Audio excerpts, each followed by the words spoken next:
وعن أبي سعيد وأبي هريرة رضي الله عنهما قال رسول الله صلى الله عليه وسلم لقنوا موتاكم لا إله إلا الله. Do më thonë, përkujtuani atyre do më thonë që janë në prag të vdekjes, përkujtoni do më thonë atyre që janë në pragun e vdekjes, shahadetin, shahadatun la ilaha illallah.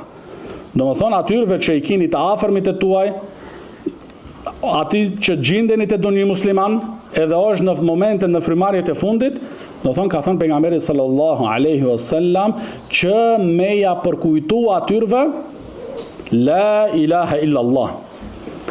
Sepse si ka thënë pejgamberi sallallahu alaihi wasallam në një hadith tjetër, do më thonë se kush e ka fjalën e fundit la ilaha illallah dakhala al-jannah. Dhe kjo tregon do më thonë ky urdhër nga ana e pejgamberit sallallahu alaihi wasallam përmban do më thonë mëshirë për atë njeri që është do më thonë në pragun e vdekjes dhe po ashtu do më thonë edhe me pas ndjeshmëri për to. Edhe me pas do më thonë ndjeshmëri për to që m'ja përkujtu atit këtë fjalë madhështore, e cila është fjala më madhështore, e cila është do më thonë çelësi i xhennetit. Që më i thënë, kul, ja fulan, thuaj o filan, la ilaha illallah. Dhe ja përsërit. Kjo është dhe më thonë mine sunna. Do thonë është e pëlqyer një gjë e tillë. Është e pëlqyer, do thonë nuk është wajib, por është do thonë mustahab që një gjë e tillë do më thonë të bëhet.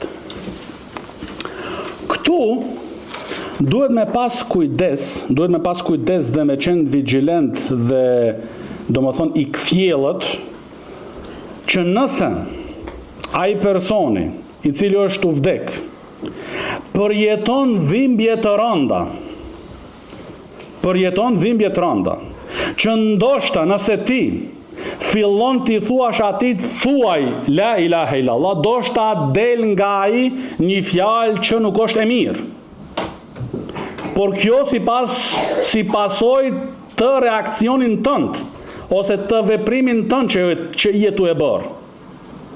Pastaj do vish ti para njerëzve, do thosh unë ja thash atit, edhe ai e refuzoi, ai bëri kështu.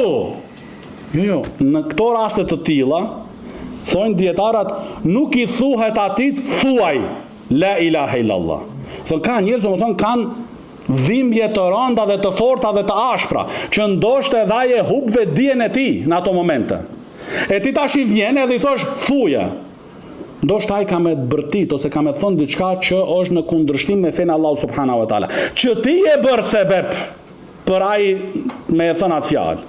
Atëherë në raste të tilla vetëm ti ja përkujton atit. Nuk i thuhet atit do të thonë thuaj, po vetë ti e thosh la ilaha illallah, la ilaha illallah, la ilaha illallah, vetëm kështu.